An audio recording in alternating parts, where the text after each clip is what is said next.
За та бүхэн өдрийн мэнд хүргэе. За өнөөдрийн үндэсний комиссийн дарга сүнжид би энэ удаагийн ээлжид хичээлээр тэгшэрхийн зарчим, ялгарлан гадуурхахыг хориглох зарчим сэдвийн хүрээнд тайлбарлана.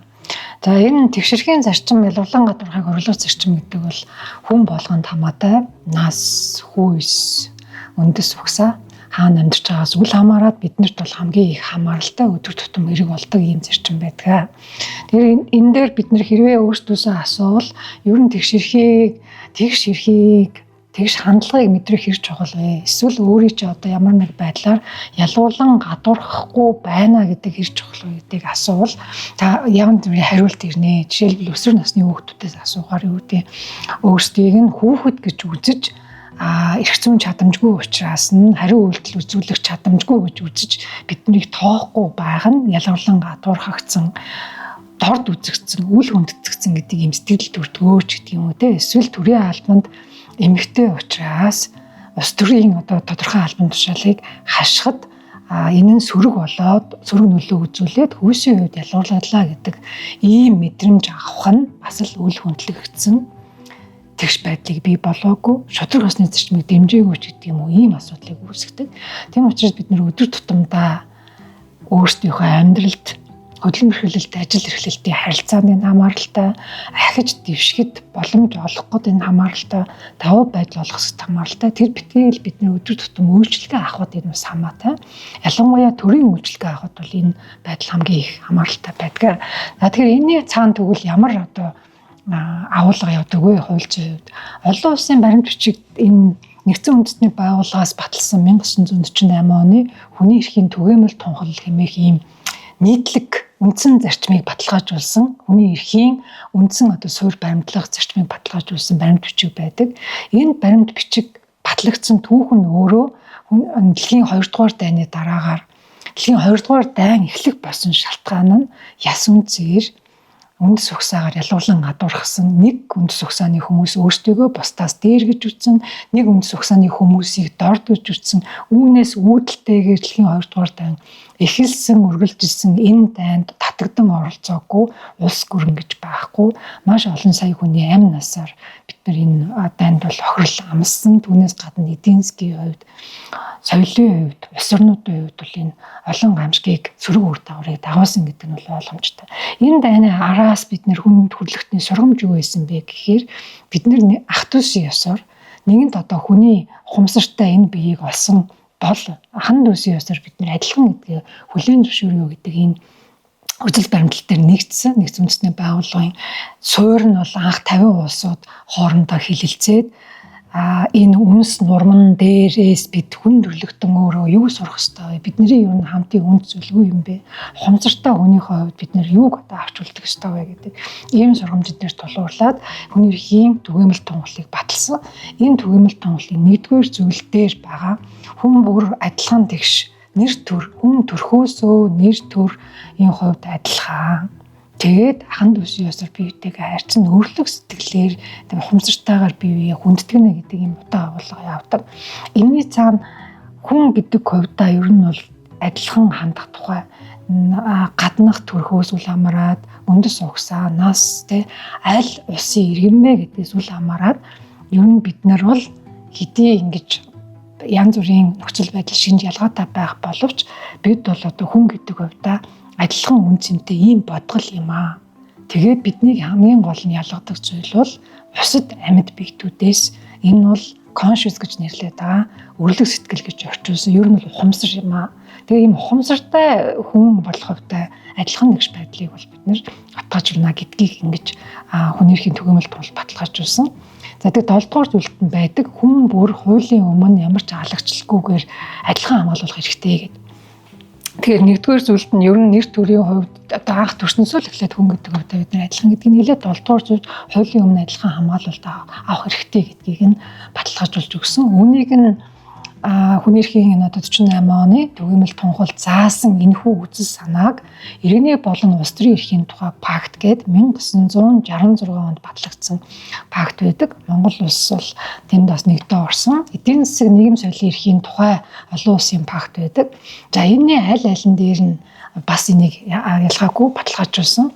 За тухайлбал эртний олон улс төрийн тухай олон улсын пактын 26 дугаар зүйлд байгаа бүх хүн хуулийн өмнө адил гэж аливаа айлгчлалтгүйгээр хуулиас хамгаалуулна гэдэг. За ингээд үүнийгээ цааш нь тодорхойлолтгаа шинжийг нь айрс үндэс эртний өнгө хүйс хил шашин шүтлэг улс төрийн болоод бусад үйл бодол үндэсний нийгмийн гарал хөрөнгө чинээ төрсөн байдал бусад байдлаар халагчлахаас бүх хүнийг адил тэгш өрн төлөөтэй хамгаалах баталгааг бүрдүүлнэ.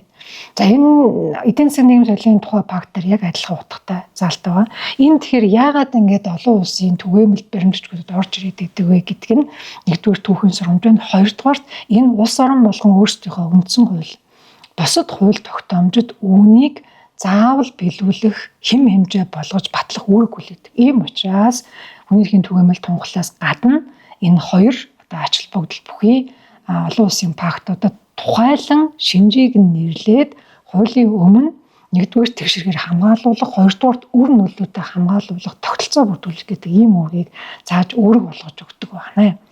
За хүний эрхийн суурь зарчим гэдэг бид нар ер нь бол улбаатайгаар олон улсын пактууд хүний эрхийн түгээмэл тунгалал бусад гэрээ конвенцоос улбаатайгаар хүний эрхийн түгээмэл ийм 6 зарчмыг бол бид нэр тунгаалдаг баримтлана гэдгийг бид нэр дагаж мөрдлөг болох үүрэгтэй гэдгийг баталгаажуулдаг.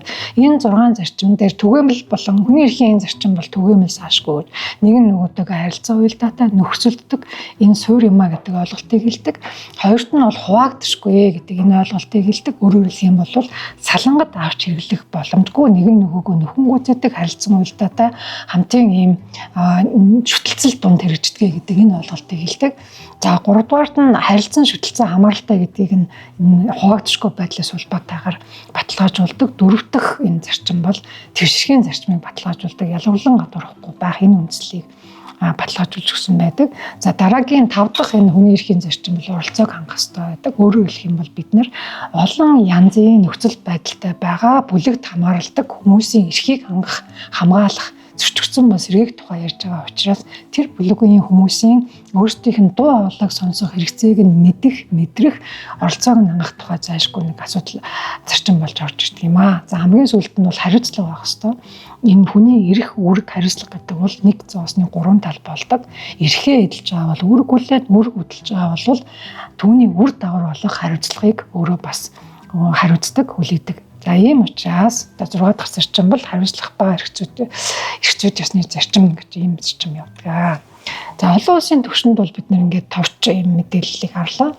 Үндсэн хууль, Монгол Улсын үндсэн хуулинд энэ зарчмыг хэрхэн яаж заасан бэ? Тэгэхээр үндсэн хуулийн нэгдмэл байх зарчим гэж байдаг. Тийм учраас бид нэр тодорхой нэг зүйлийг ялгаж хэлэх боловч ер нь бол үндсэн хууль бүхэлдээ тэгшэрхийн зарчим, хүний эрх хэрэгжүүлэлт баталгаажуулах зарчим, ийм төрөлх энэ суурь үзэл баримтлалд тулгуурладаг болохыг үндсэн хуулийн орчлоос эхлээд бид харж байна. За яг тодорхой зүйл заалт гэвэл үндсэн хуулийн 14 дугаар зүйлийг бид нэрлэнэ. Үндсэн хуулийн 14-ийн 1 дээр хүний эрхэмсийг оршихуйг хүлээн зөвшөөрнө гэдэг өөрөөр хэлэх юм бол хүн бүр эрхцэн этгээд байна гэдэг өгүүлбэр байдаг. Энэ дээр бид нар одоо бусад улсын үндсэн хууль шиг эрхцэн нэр төр халдашгүй гэхээс гадна хөндөшгүй эрхэм чанарын тухай ярихаас гадна Монгол Улсын үндсэн хуулийн өөрийнх нь онцлог заалдаг хэлбэр юу вэ гэхээр хүн бүр эрхцэн этгээд байна. Өөрөөр хэлэх юм бол энд иргэний харьяалал хамааралгүй байна. Тэгээ бусад шинж, бүлгийн харьяалал онцлох, ялгадах энэ одоо шинжүүд бол хамааралгүйгээр хүн бүр өөрөө эрхцэн этгээд байна. Тэгэд энэний араас хууль шийхийн өмнө тэгш хэрэгтэй гэдгийг ингэж баталгаажуулдаг. За энэ хэсгээр үндсэн хуулийн 14-ийн 1-р заалт бол ер нь хүний эрхэмсэг оршихуйг баталгаажуулсан ийм заалтаа гэж үздэг. Үндсэн хуулийн цэцгийн удаа дараагийн дүгнэлт тогтоолоор энэхүү тайлбарыг бол баталгаажуулсан. Яагаад энэ үндсэн хуулийн цэцгийн тогтоол болон энэ үндсэн хуулийг тайлбарлаж хэрэгжилж байгаа суурь одоо үзэл баримтлал тайлбар үндэслэл чухал вэ гэхээр Монгол Улсын үндсэн хууль өөрөө эрхэмсэг оршихуй гэдэг үгийг хэрэглээгүй. Хүн бүр нэр төртэй байна, халдшгүй байна гэдгийг үндсэн хуулийн 16-гийн 13-т хэрэгэлсэн. Харин 14-ийн 1-т хүн бүр эрхцэн этгээд ингэж нэрлсэн. Оршил дээр хүний эрх хэрэгжлөө бид нар баталгаажуулна гэдгийг ингэж тунх гэсэн. Энэ уялдаа холбоонд дунд үндсэн хуулийн цэцээс тайлбарлаад Монгол Улсын үндсэн хууль бол эрхэмсэг оршихуйг баталгаажуулсан хүн бүрийн адил тэгш байх эрхийг ийм одоо хуулийн заалтуудаар баталгаажуулсан гэдгийг үндслийг нь тайлбарлсан байдаг. Одоо практик хэрэглээнд бол ингэж явж байна. За тэгэхээр эрх тэгш байдал гэдэг нь юу юм? Бид нар ингээм материалын хуулийн хувьд бол тэгш эрхтэй юмаа гэж хэлээд шууд практик дээр хэрэглээ болж хангагддаг. Хэд хэдэн зүйлийг дотор нь бид нар ярьдаг. Нэгдүгээрт нь хууль зүйн хувьд тэгш байх тухай ярьдаг. Яагаад гэвэл олон улсын пакт дээр бас дурдсан, үндсэн хууль дээр бас дуртаад байгаа. Хуулиар тэгш хамгаалуулна гэдэг нь хууль өөрөө тэр бүлгүүдэд ялгуурлахгүйгээр тэгш үйлчлэх, тэгш хамгаалах, тэгш боломж олгох, тэгш байдлаар давуу байдал олох, тэгш байдлаар хариуцлага хүлээлгэх энэ хэм хэмжээг хууль тогтоосон байх ёстой гэдгийг хэлдэг. За хамгийн түгээмэл жишээ бол жишээ нь ямар нэг гэмт хэрэг тодорхой төрлийн гэмт хэрэг хулгай гэж бодъё те, хулгай ч юм уу эсвэл юу гэдэг зөрчил замын хөдөлгөөний аюулгүй байдлыг зөрчих, замын хөдөлгөөний дүрм зөрчих. Энэ дээр хин түүнийг хийсэн байгаас үл хамааран ногдох шийтгэл адилхан байх ёстой л гэж. Одоо эрх зүйн байдлаас нь ялгаагүйгээр жолоо барьж яваа хүн зөрчсөн бол жолоочлож үзэн тэр хүнд ногдох шийтгэл адилхан байх ёстой.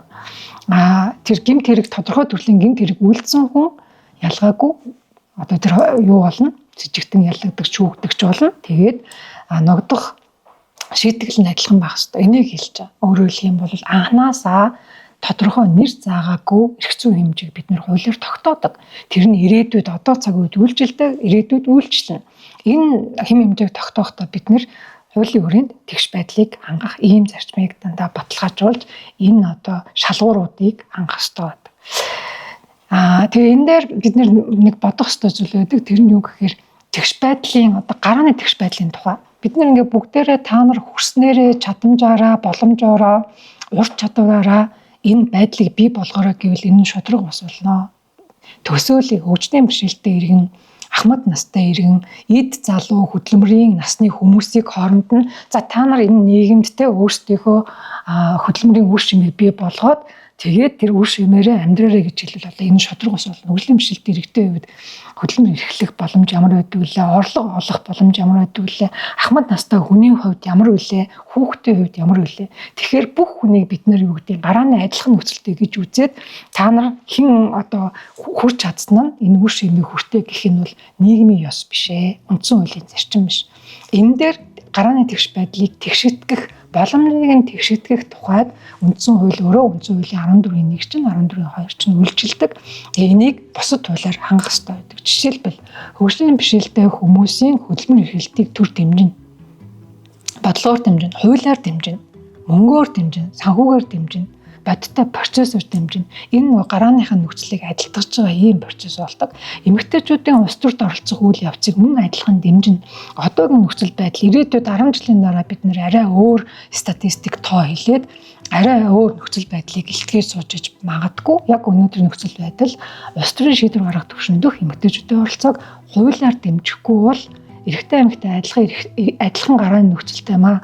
Та нараа тэгээд өрсөлдөөд улс төрийн ном, сонгуулийн тухай хуулийн зааснаар өрсөлдөөд одоо хүрч чадсан нь энэ албан тушаалыг аваарай гэж илүү шудраг биш болоод нөгөө саад бэрхшээл олон болоод ийм учраас юу гэдгийг энэ дээр гарааны нөхцөл болох код зааж өгч байгаа. Энэ нөгөө гарааны нөхцөлийг л адилтгаж байгаа хэлбэр.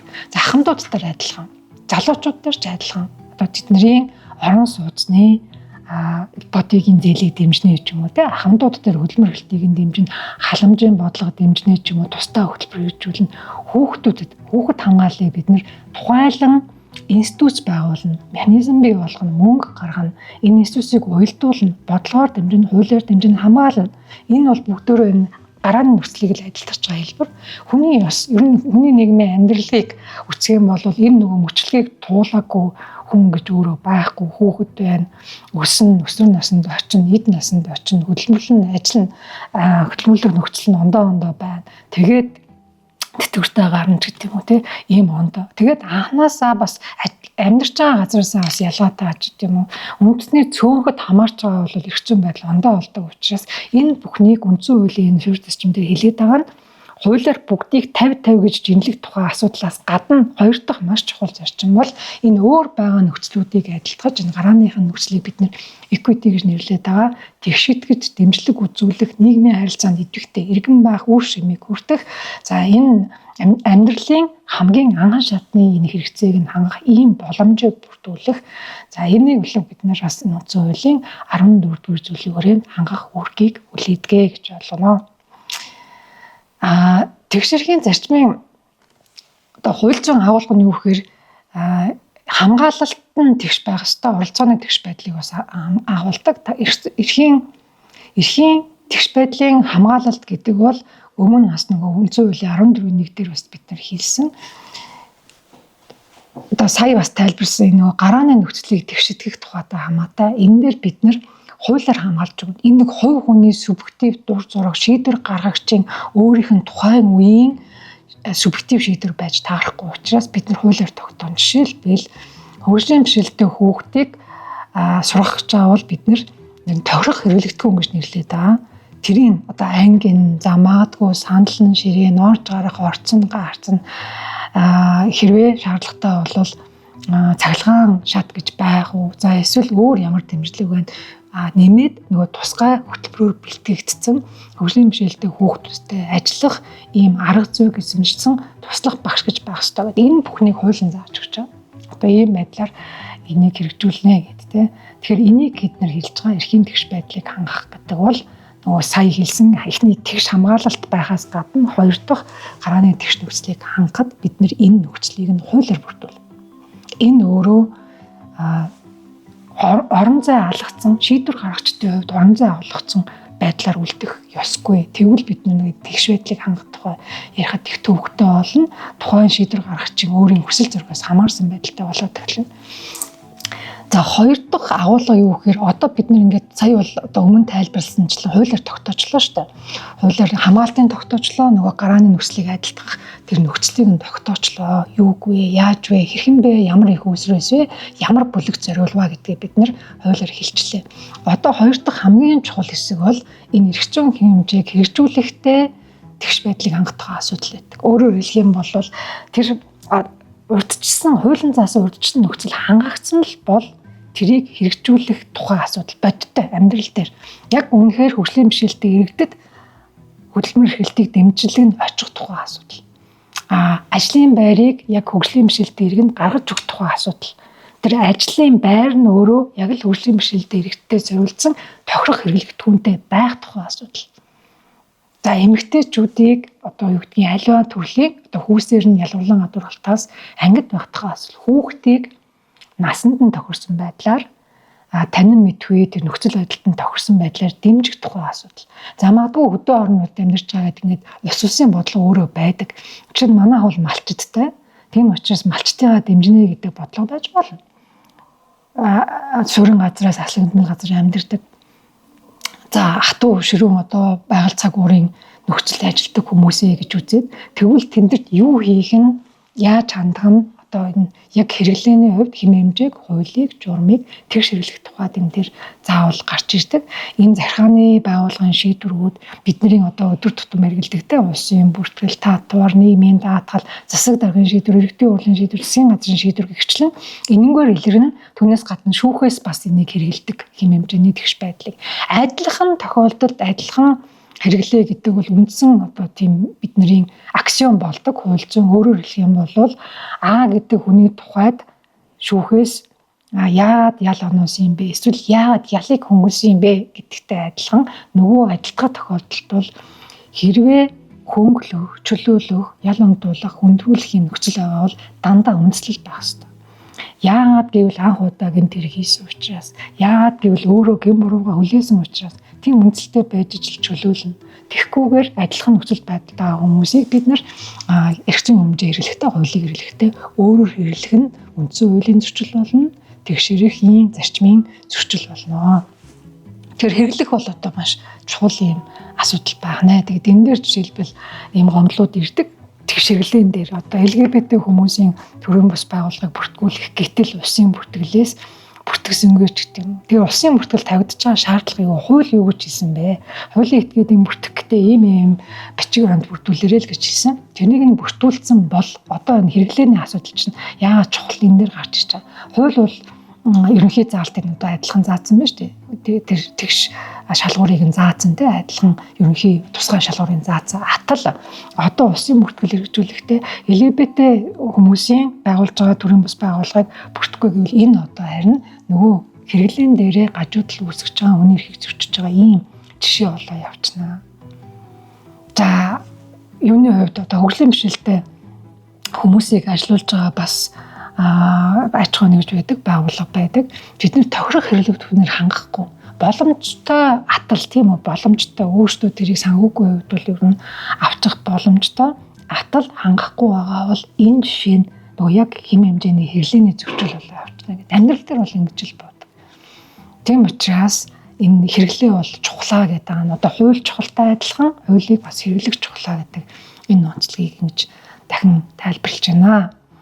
За үргэлжлээд явхаар тэгшэрхийн зарчмын ийм нарийвчилсан заалт гэхээр бид нар ялгуурлан гадуурхалтыг бүх хэлбэрийг харуулах тухай ярьдаг. Энэ үндсэн хуулийн 14-2 байгаа.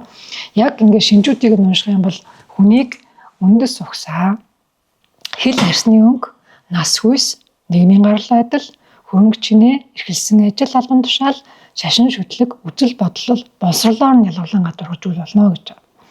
Тэгэхээр энэ яг хүн төрөлхтний түүх нь өөрөө энэ заалтад явдаг. Бид нар ер нь хүн төрөлхтөн хамгийн анх бие биенээ ямар шинжээр ялгуулсан гэхээр үндэс угсаагаар ялгуулсан юм бэ.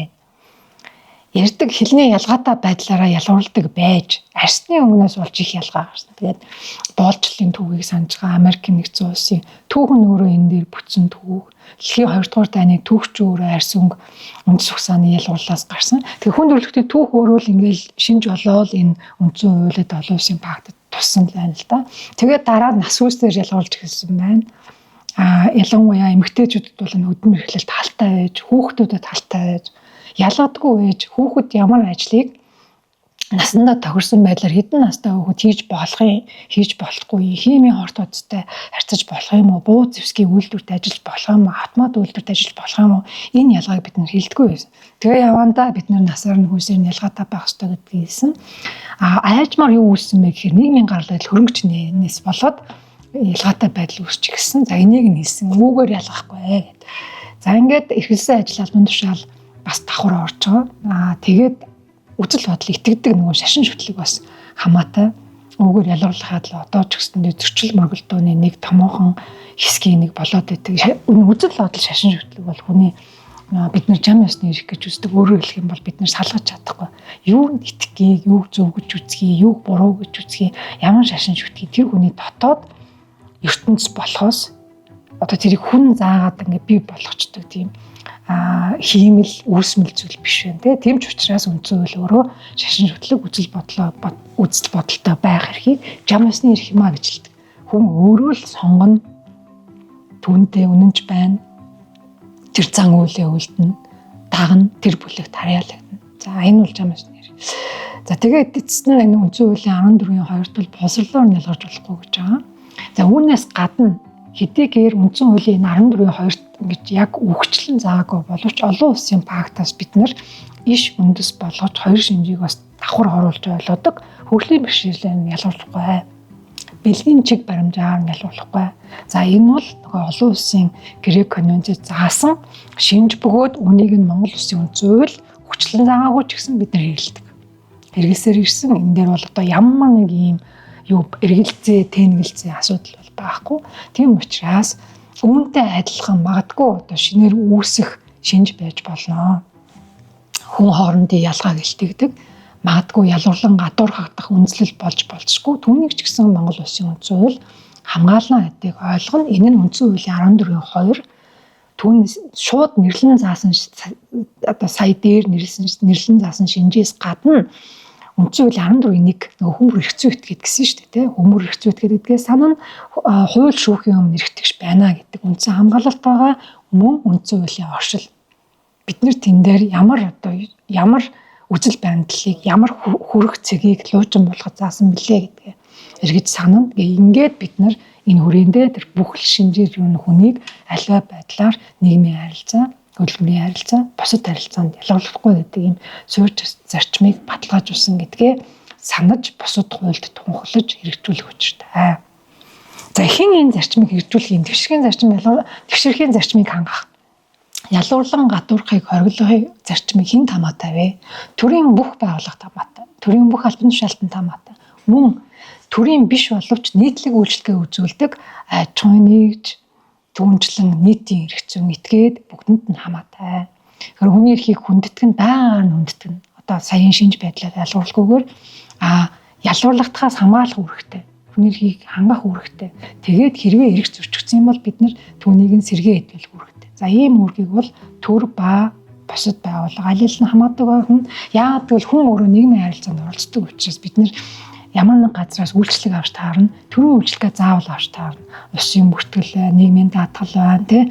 Ингээд хүн одоо хүссэн ч заавал ингэж авч таардаг нийгмийн халамжийн үйлчлэгээ, хөдөлмөр эрхлэлтийн үйлчлэгээ юм гэдэг юм уу. Ингээд ийм харилцаанд ордог учраас энэ бүх харилцаанд чинь сая хэлээд байгаа шинжээр ялгуурлахгүй дээр нэрсэн шинжээр эрх зүйн хэмжээний тэгш байдлыг нь хангана, хэрэглээнийхэн тэгш байдлыг хангах нэ. Тэгэхээр ялгуурлан гадуурхалтыг тэгвэл дараагийн нэг асуулт ургаж гардаг. Зөвтгөх үндэслэл байд юм уу гэж. Байдаг. Гэхдээ ямар тохиолдолд ялгуурлан гадуурхалтыг зөвтгөж болох вэ гэдгийг хууль хэлнэ. Энийг нөгөө бид нэг зүйлийг ангид ойлгох гэдэг шийдвэр гаргач тухайн нэг юм хувь этгээдэд энэ тэрний шийдвэр гарах орон зай бол биш. Хууль хэлнэ. Ямар тохиолдолд ялгуурлах юм бэ гэдэг. За тэгэхээр нэгдүгээр шинж бол хуульд заасан бол энэ ялгуурлан гадуурх зөвтгөх үндэслэл байж болно. Жишээлбэл хөдөлмөрийн тухай хуульд байгаа. Хэрвээ тухайн хийх гэж байгаа ажил нь тодорхой хүйсийн ийм хүнийг шаарддаг бол тэр шаардлагыг тавьж болно. Жишээ нь эмэгтэй мөрдөгч.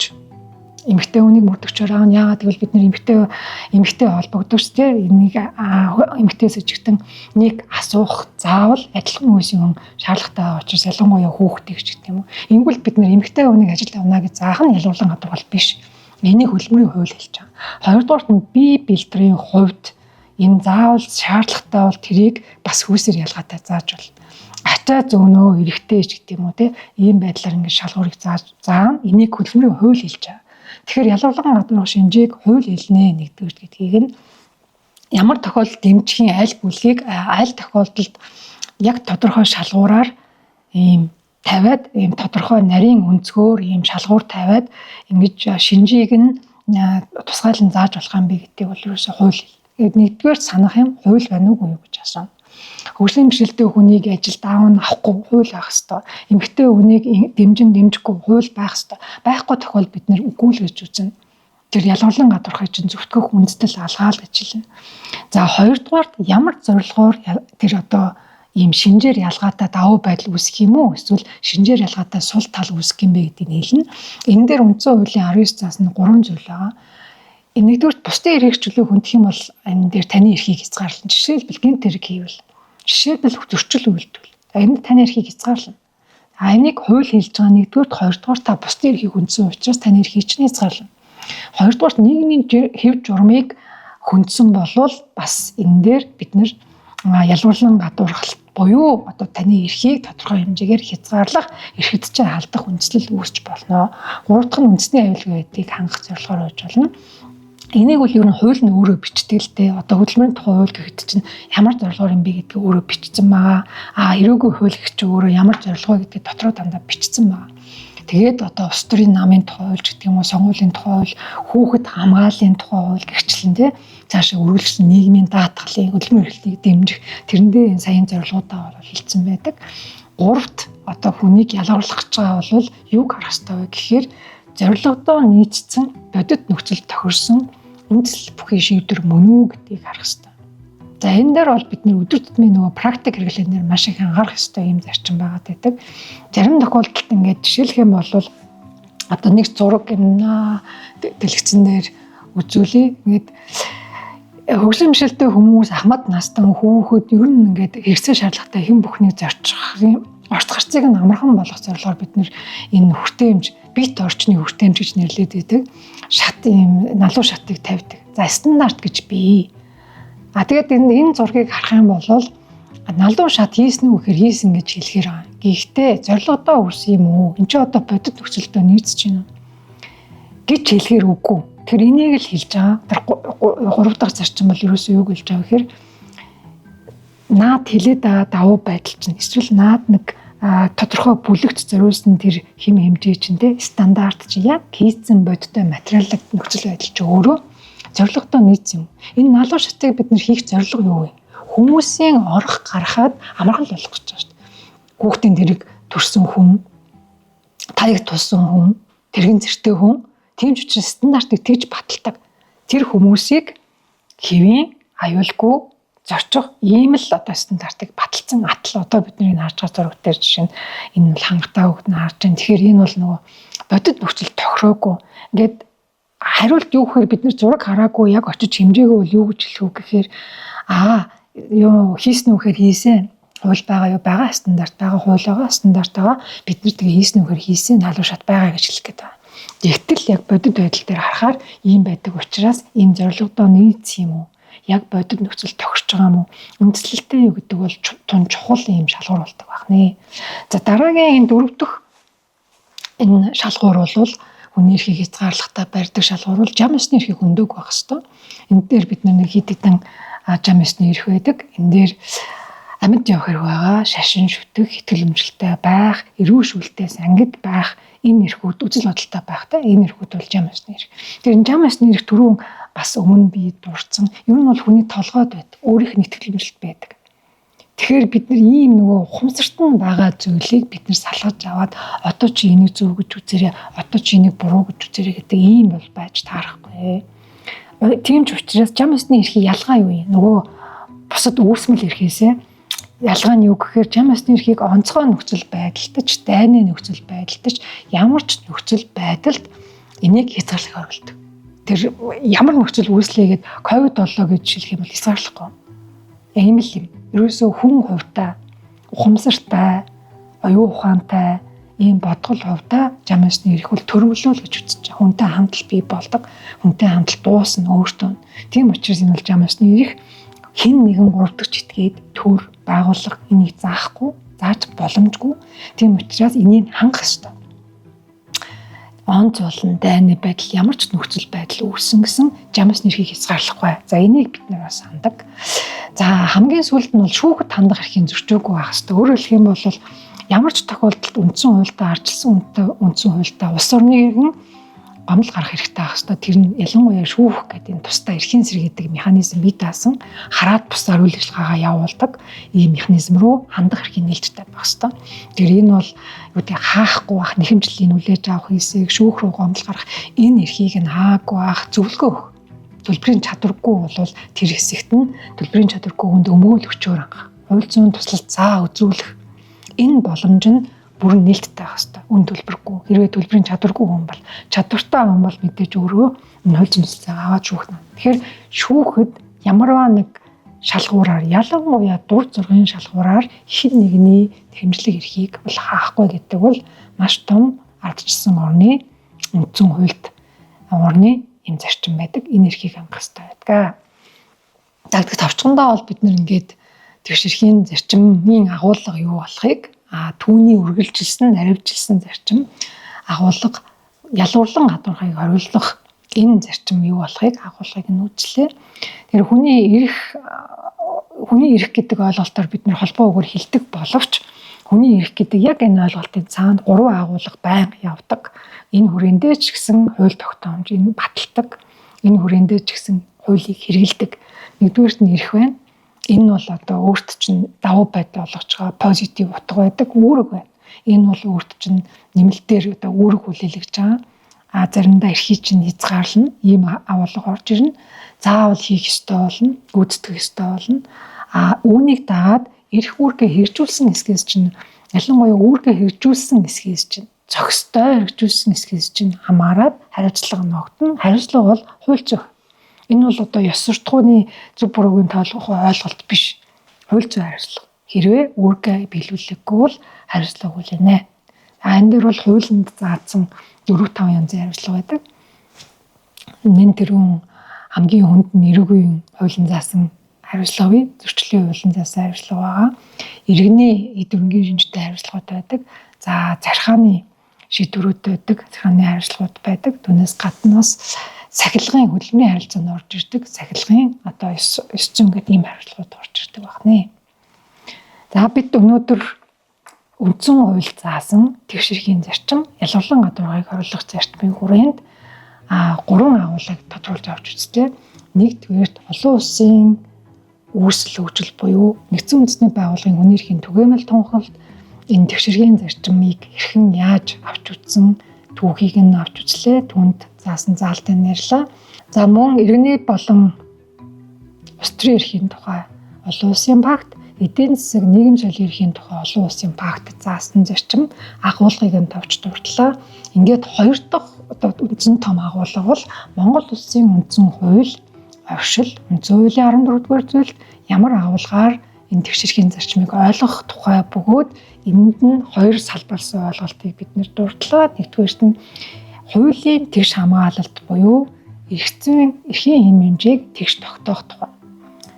Хоёрт нь тэгш хэрэглээний тухай авч үзлээ. Тэгээд энэ тэгш хуулиар тэгш байдлыг тогтоохдоо бид нэр ялгаж онцлох нэг ойлголт байгааг тухайлан дурдлаа. Энэ нь бүх бүлэг, бүх хүмүүс нийгмийн одоо харилцаанд адил тэгш оролцох чадамж байдаггүй учраас нас, хүйс, хөгжлийн бэрхшээл, амьдарч байгаа газар бусад шинжээр нь тэгш байдлыг дэмжих, гарааны нөхцөлийг адилтгах, тэгш боломжийг олгох асуудлыг хуулийн хүрээнд заавал шийдвэрлэх ёстой ийм зарчим байдаг болохыг бид нар бас тодруулж жишээн дээр тайлбарлалаа. Ингээд эцэст нь үндсэн хуулийн 14-ийн 2 дугаар зүйл заасан ялгуурлан гадуургалтыг хориглох зарчмын шинж, агуулга, хүрээг авч үзлээ.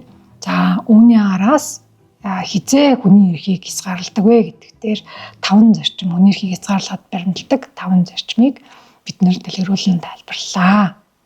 Анхаарал тавьсан явдал баярлалаа.